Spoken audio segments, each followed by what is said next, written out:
Se inscreva no canal Vida Revista, ative o sininho e compartilhe. Obrigado! Olá, bem-vindos ao canal Vida Revista. Vamos falar um pouquinho sobre economia hoje e depois um comentário sobre aquela questão da Bienal do Livro no Rio de Janeiro.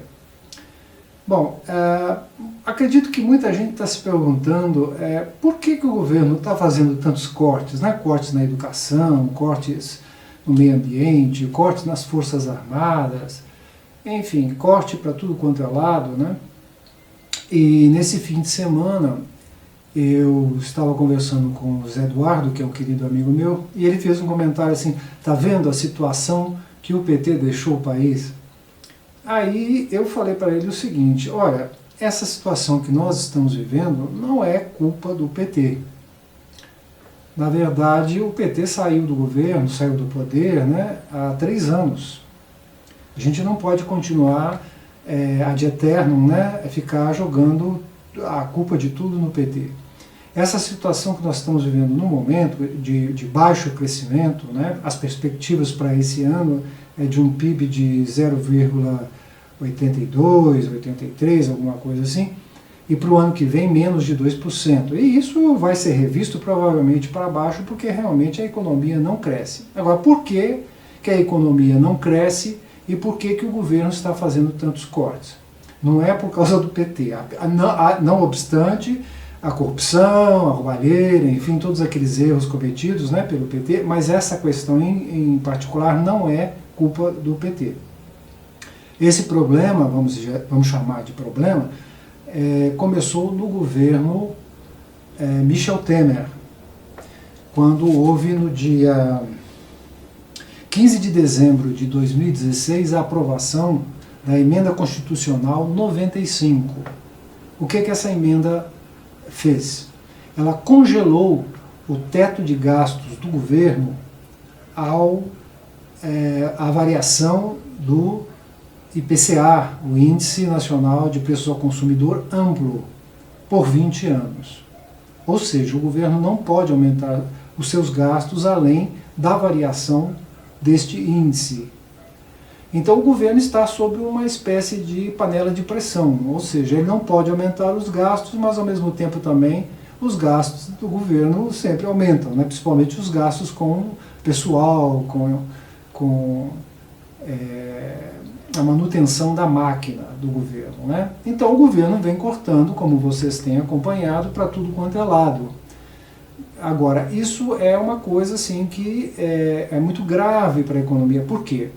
Porque apesar da conversa fiada, né, de Guedes, Paulo Guedes e seus asseclas, a economia no Brasil não cresce por iniciativa privada. Quem investe realmente na infraestrutura do país, nas condições para que a economia cresça, o governo, sempre foi e provavelmente vai continuar sendo. Porque ninguém investe com uma situação como essa. Nós temos uma baixa demanda, né? A gente está vendo que a demanda é pequena, o gasto das famílias tem caído, o endividamento das famílias e das empresas tem aumentado. Então quem é que vai investir em aumentar a capacidade de produção se você não tem perspectiva de consumo? Não é mesmo? Então, se o governo não inicia, não sai na frente fazendo os investimentos necessários, a iniciativa privada não atrás. Por isso é que fizeram a reforma trabalhista, tiraram vários direitos dos trabalhadores, né? E com a promessa de que os empregos viriam, a economia iria crescer, etc, etc. E o que nós vimos? Não houve esse crescimento e os empregos não vieram. O que está vendo aí, um pequeno aumento de emprego aí, é coisa sazonal e muito localizada. E no Nordeste, não aqui no Centro-Sul, né? Então isso não vai ser uma constante. Isso é apenas um soluço, e mesmo o crescimento do PIB de 0,40, que o último trimestre o IBGE indicou, também é um soluço. Isso não é uma tendência de crescimento.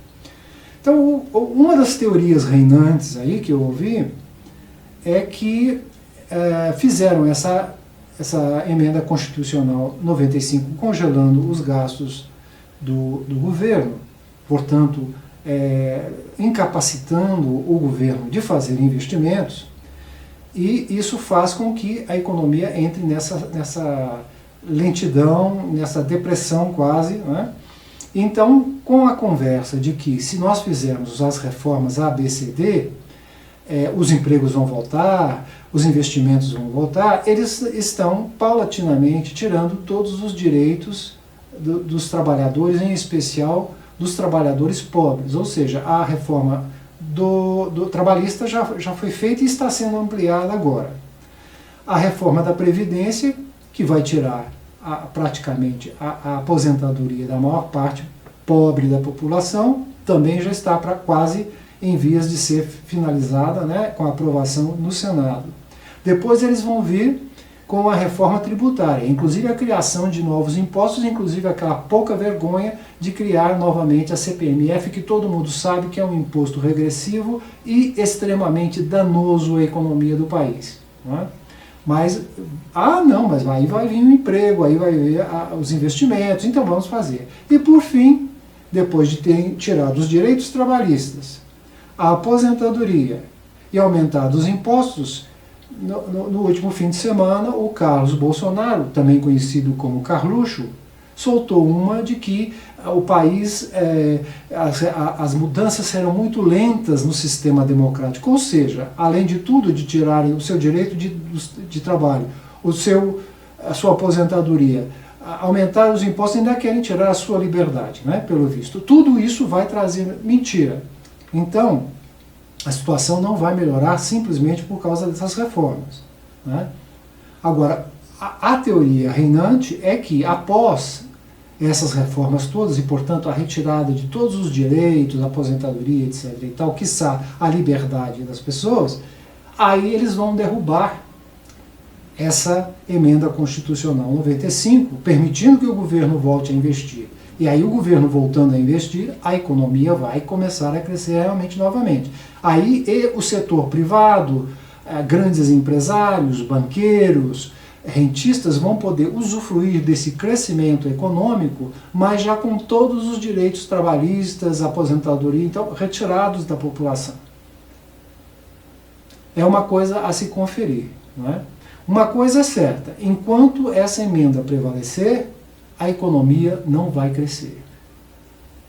Bom, e eu não poderia deixar de comentar o que foi que aconteceu na última Bienal do Livro do Rio de Janeiro, nesse fim de semana terminou, que foi a tentativa de censura por parte do prefeito do Rio, né, o Crivella, pastor Crivella, de remover aquele livro que é o Vingadores, a Cruzada das Crianças, que é um livro juvenil, no qual havia um beijo gay. Né? Nada demais, coisa absolutamente normal, inclusive que não contraria o ECA, né, o Estatuto da Criança e do Adolescente, uma vez também que o próprio Supremo Tribunal Federal já reconheceu a união homoafetiva como família. Portanto, essa história de que estou defendendo as crianças, que estou defendendo a família, é balela. Né? Foi uma tentativa grosseira de censura, felizmente repelida com veemência pelo Supremo Tribunal Federal.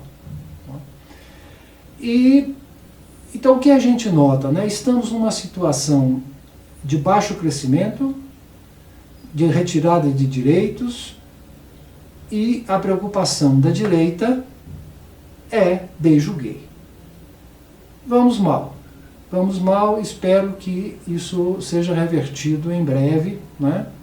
Porque só falta tirar também a liberdade e perseguir minorias para completar um quadro de um extremismo bastante perverso na nossa política e no nosso convívio social.